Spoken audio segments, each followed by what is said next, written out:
Well, hello, Hamza. Hey, Robert.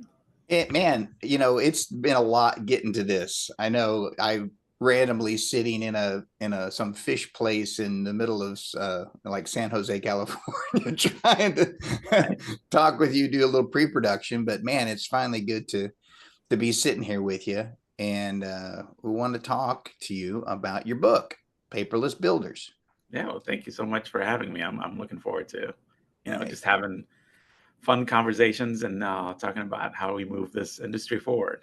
right. Well, that's obviously what we all want to do. And so I read it, I cover to Nice. cover. And you got my little notes in here.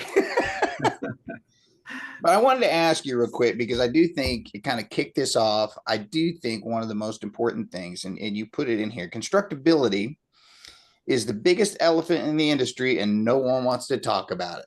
Nobody wants Okay, to talk about it. that one hit home for me in so many different ways. So kind of tell me a little bit, the thought behind that, and what's your plan.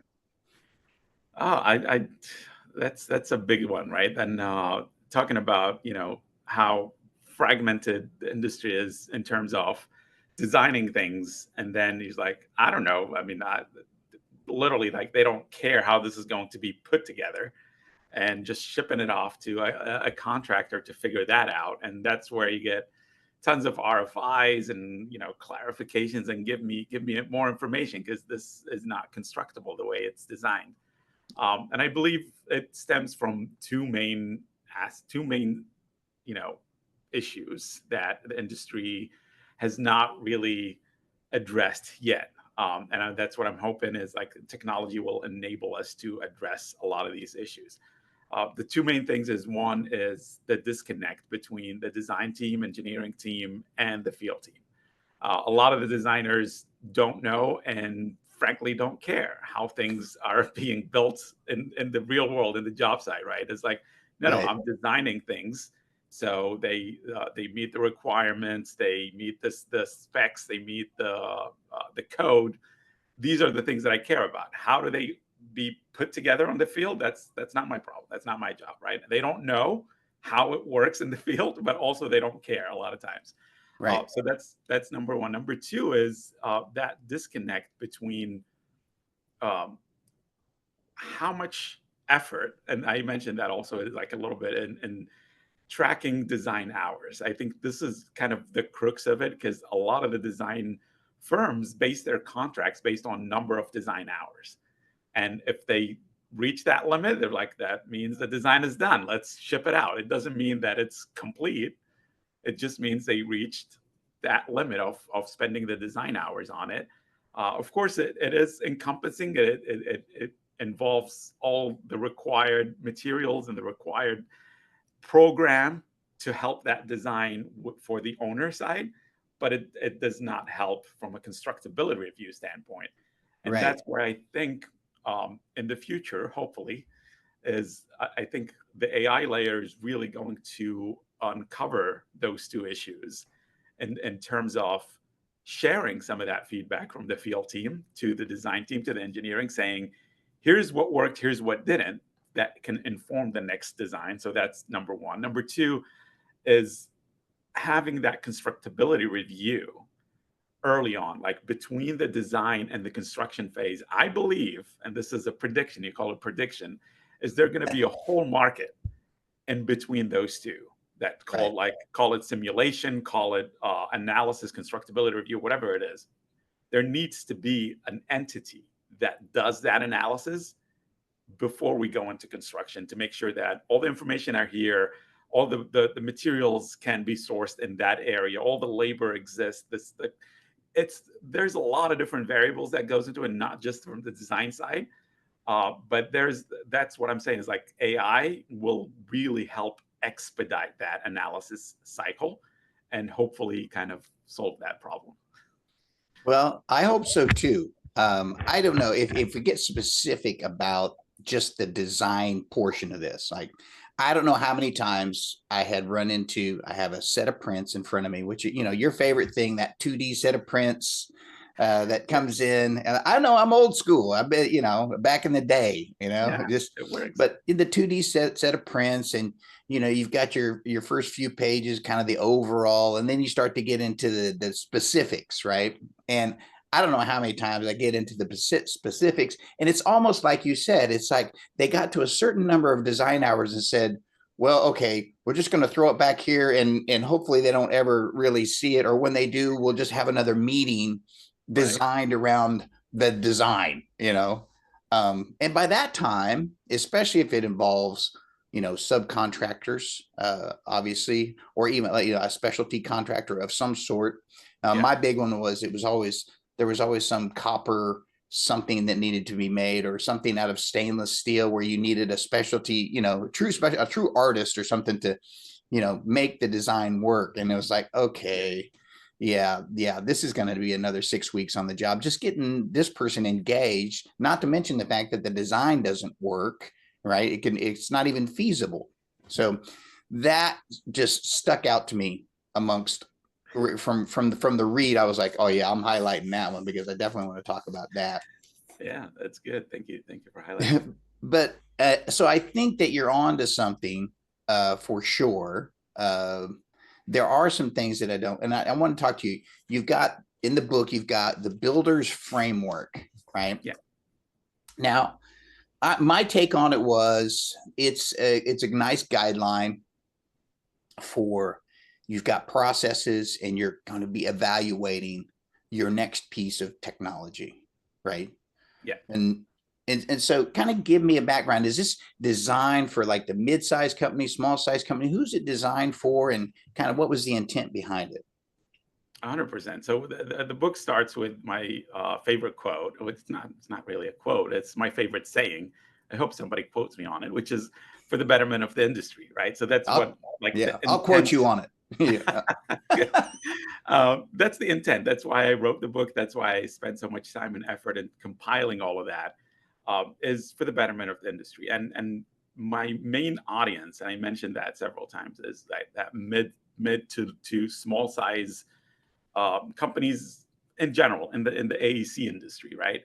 Right. So whether it be designers, engineers, construction managers, specialty contractors, utility providers, owners, who have it, right?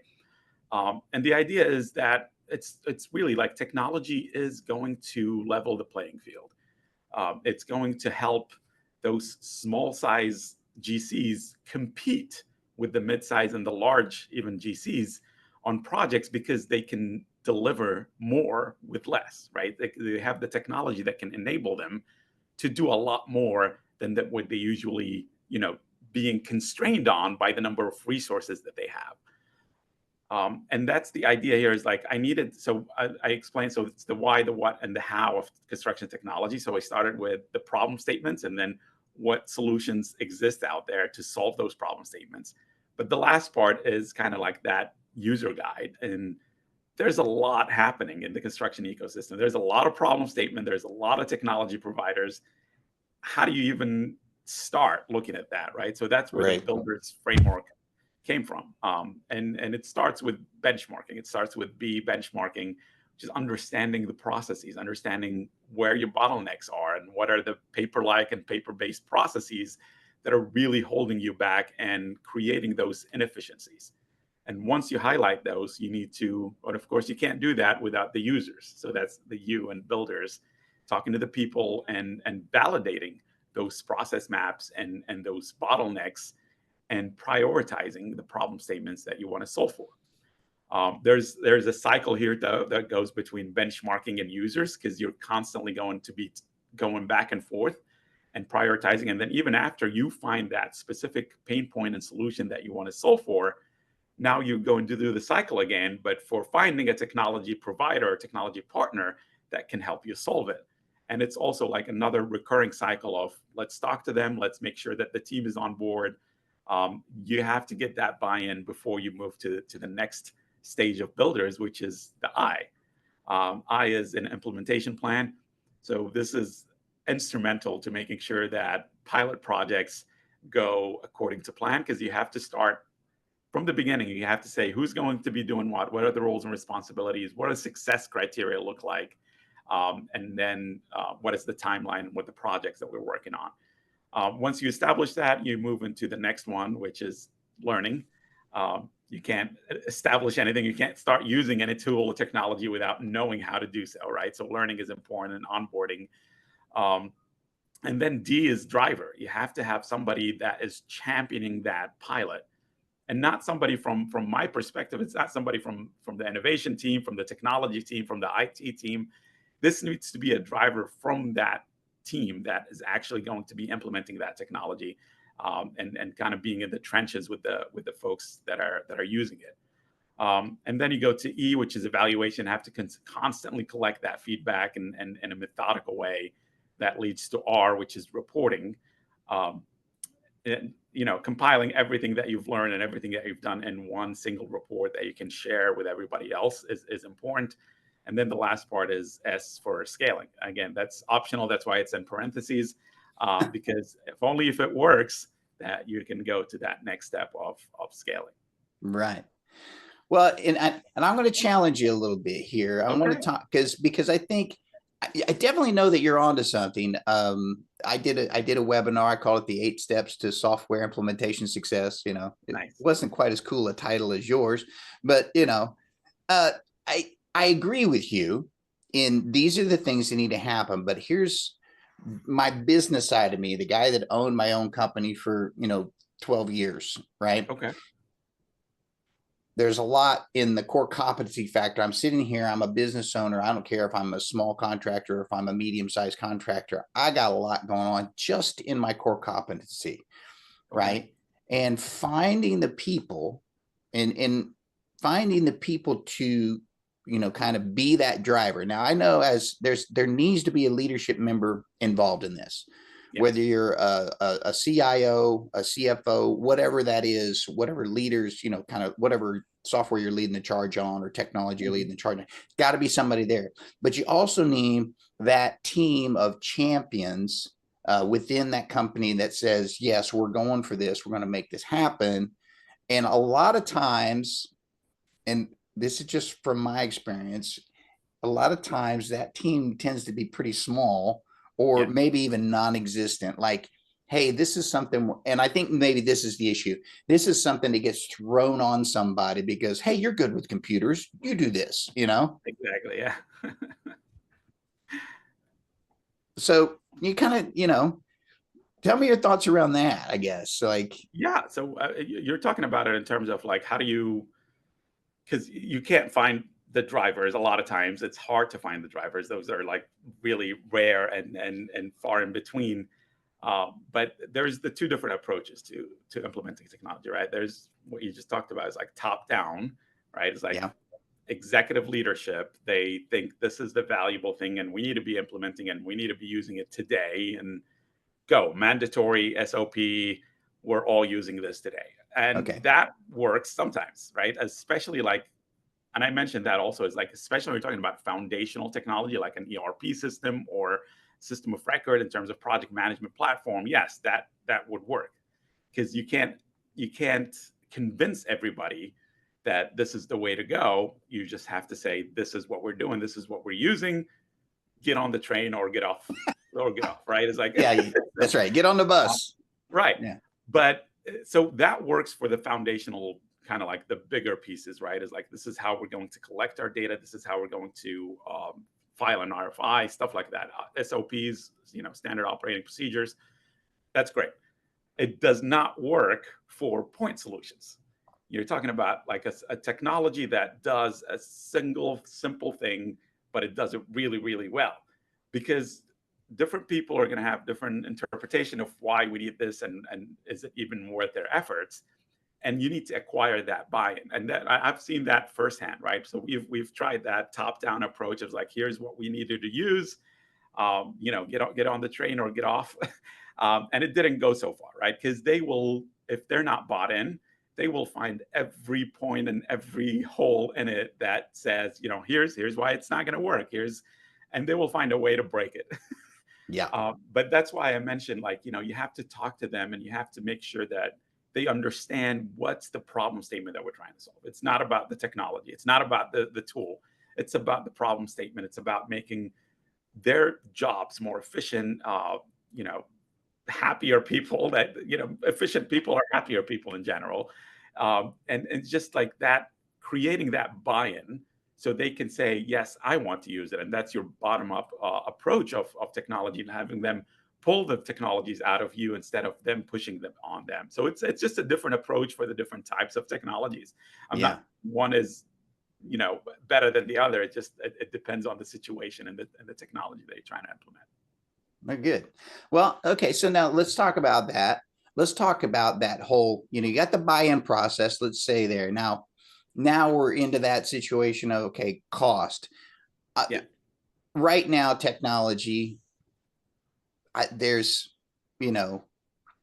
AI is still a bit out there to extend to, I would say, the small to medium size, but at some point it's gonna be there, but there's still going to be a cost factor that these folks are going to have to overcome and go, we need to bite the bullet on this. Now, why should they bite the bullet becomes the question. Why should I bite the bullet? What is going to be my return on investment of something like this over the next 3 to 5 years, right? Yes, the return on investment is very simple: is keep up or be left behind. It's going to get to that point, Robert. Is like, if somebody's not catching up to the technologies that are being implemented, they will very quickly find themselves out of business, because they just cannot continue to compete in a market that looks completely different than the one they're used to 5 years ago. And that's why I mentioned, is like, you have to get on this wave that's coming now, instead of waiting for it to crash on top of you. The idea of ROI is a tricky one, because when you're implementing technologies, and I've seen that firsthand too, is like, we're spending what, 20, 30K on a pilot project. How much is this going to save me? Show me within that lifespan of the project that we're doing, how much money did that save me? Show me the money.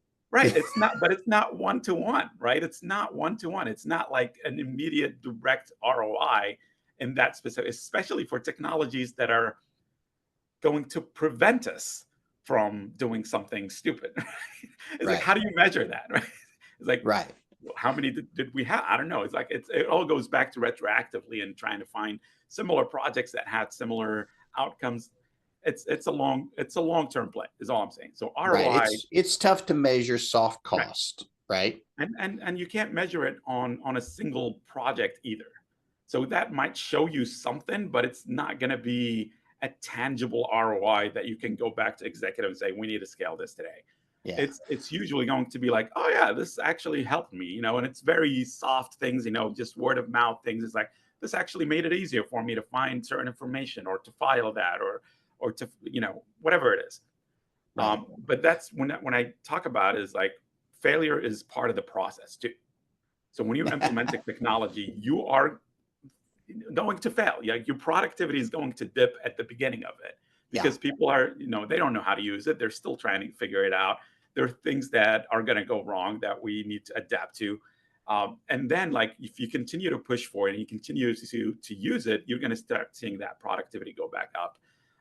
And that's why I say, it's like, ROI, don't focus on ROI on the piloting phase. It's all about that, especially as you said it, like those intangibles, those soft, metrics that are like, is this really helping you, complete the project on time, on budget, and with quality. So, and that's what I love about this type of conversation, because this is not only good for construction people, but it's good for technology people as well. Technology people need to understand, hey, there is a bottom line that you're going to have to meet at some point, and there is a point when you've got to meet that, right? And there is sometimes with some softwares or some technologies that diminishing returns, right? Where it's like, hey, this just ain't going to make it, it's not going to work. Also, you run into the thing is like, you have to be on the construction side of things. You have to let construction people know, look, we realize we're going to realize our mistakes inside of this, not necessarily just in the software, but we're going to realize our mistakes in our processes. Right. Nobody likes that. Hamza. Nobody likes that. Nobody likes to know that they're actually not as efficient or they're Yes. not as good as they thought they were. We like to call them the gold helmets. They they're Nice. just not right. They don't like to. Nobody likes a finger pointed at them and Yeah. said, "Hey, that this process didn't work, and here's the numbers to show it." Nobody likes that. That's a big hurdle to overcome, right? Yeah, and that's why I started the whole book with chapter 1. Change is hard. I'm giving it to you straight from chapter 1. It's like, don't expect this to be an easy ride. Don't Yeah, expect overnight success. Don't expect people to jump on this bus like immediately. It's a long-term play, and it's something that, you're going to have to face a lot of challenges, face a lot of egos, face a lot of people that are going to push back and say, no, I'm as efficient as it can be, yeah. and that's just So part of the game. yeah, so and then I want to talk about that too, though. So this is a long-term play, right? Yeah. But we're also talking about we don't have a lot of time to get this thing turned around with the speed at which technology Yes. is moving as compared to the speed. A lot of these bigger companies out there are out there. They're killing it with digital technologies, and they're moving forward, and they're trying to drag their little brothers along, those kind of things. But it's like, hey, you don't have a lot of time left here to kind of get on the bus. Yeah. And so I wanted your thoughts on that, because you know you guys at your company have been doing a bunch of stuff, Yeah. and not you've been more than just writing this book, right? I mean, Yeah. Absolutely. disrupt tech. I kind of wanted to ask you about that a little bit, but you guys Yeah. are engaging in technology at your company. So kind of give me a thought on that. Like, did you guys just say, hey, we've got to go do something? Or, did you stomp into the boss's office and pound on his desk? Like, what happened there? Oh, I wish I can take credit for that. It all comes back to, as you mentioned it earlier, it's like leadership. And if you have, executive leadership that has a vision, that knows where we're headed and how technology is going to play a part in that. So they didn't know exactly how technology is going to play a part in this, but they knew that it will. And that's kind of what drove this kind of innovative culture within Haskell, is like new leadership. In 2018, they got promoted from within, and they said, let's look at where we're at today, and let's look at where we're going to be in 2025. So they set the 2025 vision, with one of the pillars that's focusing on is being on the cutting edge and the leading in the innovation and technology adoption. And that's kind of how they knew, after doing some research, is like, you have to stand up a separate entity. That's where I work, Disrupt Tech. Separate entity from Haskell, but it's still, again, wholly owned and operated by Haskell. But we are tasked by looking outside and being the bridge between our employees here within Haskell and the entire technology ecosystem out there that's happening, with the mantras that we have, the 3 I's that we talk about, which is invest, invent, and innovate.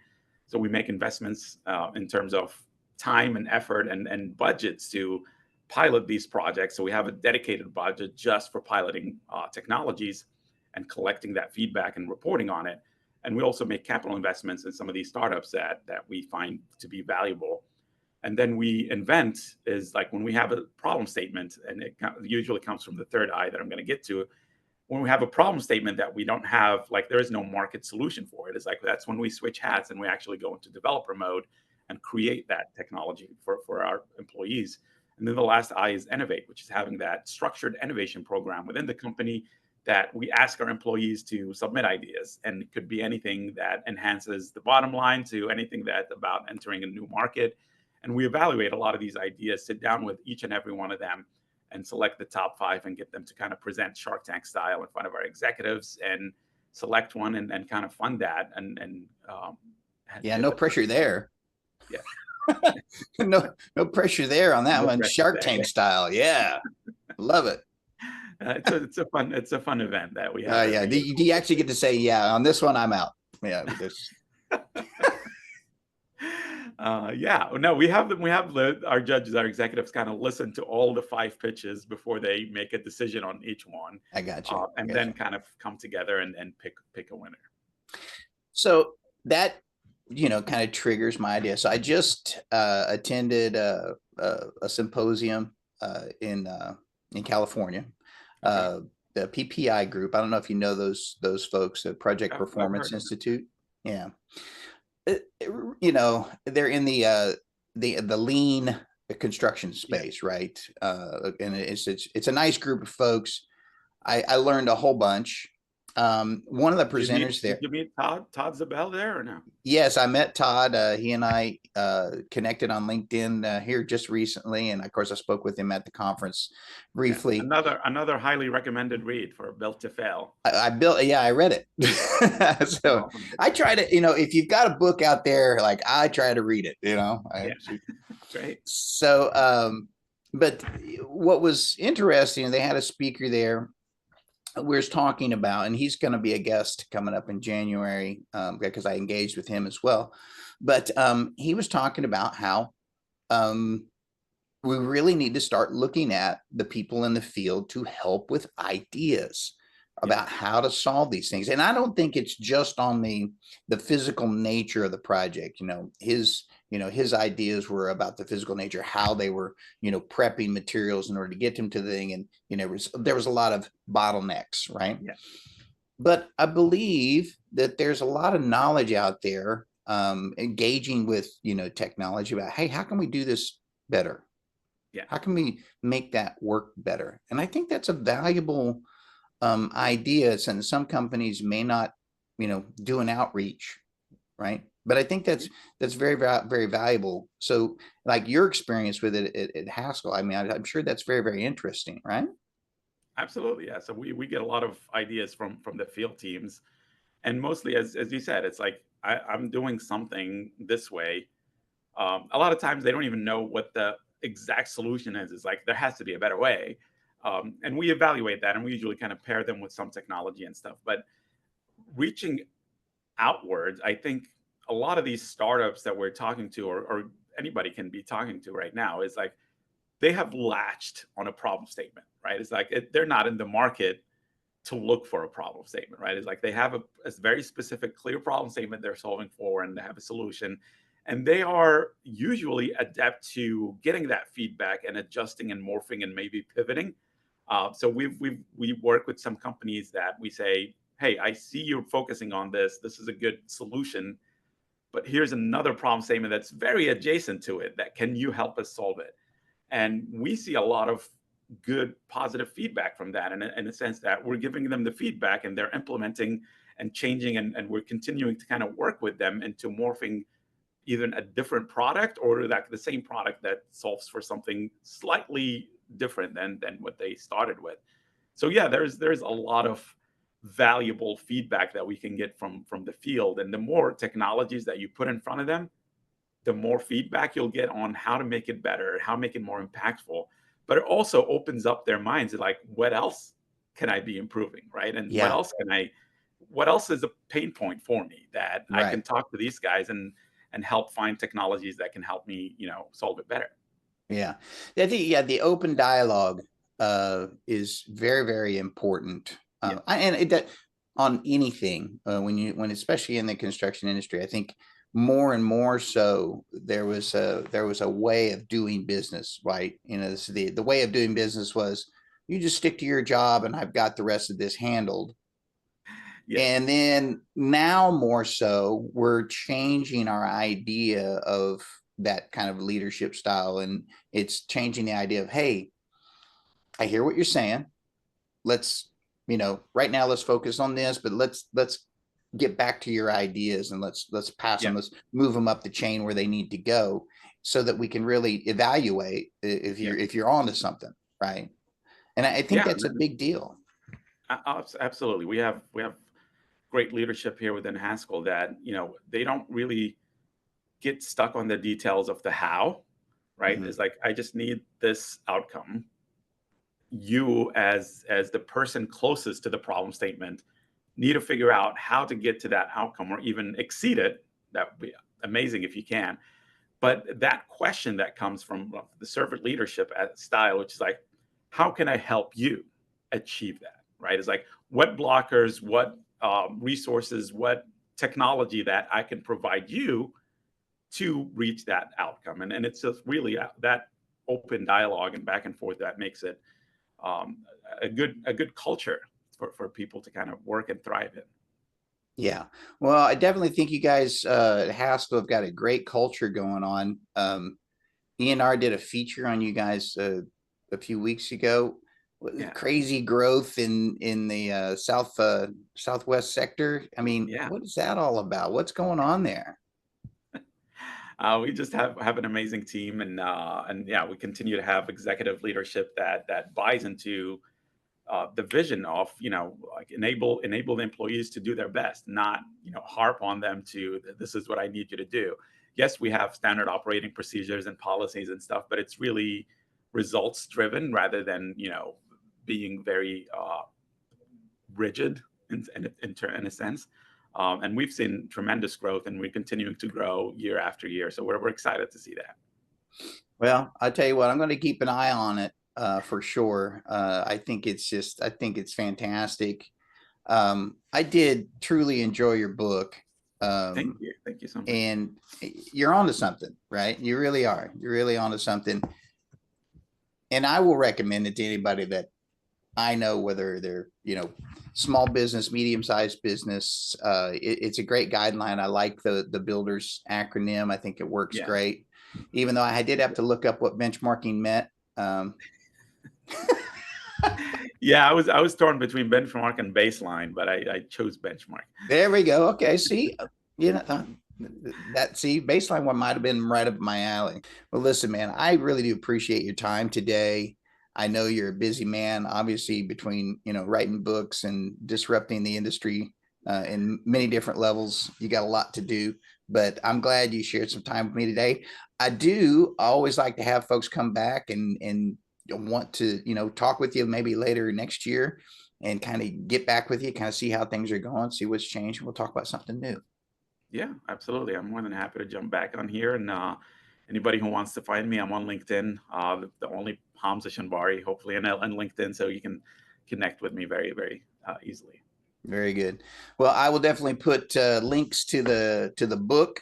It's available on Amazon. I got it delivered. And then I will put links to your LinkedIn if they want to reach out to you as well.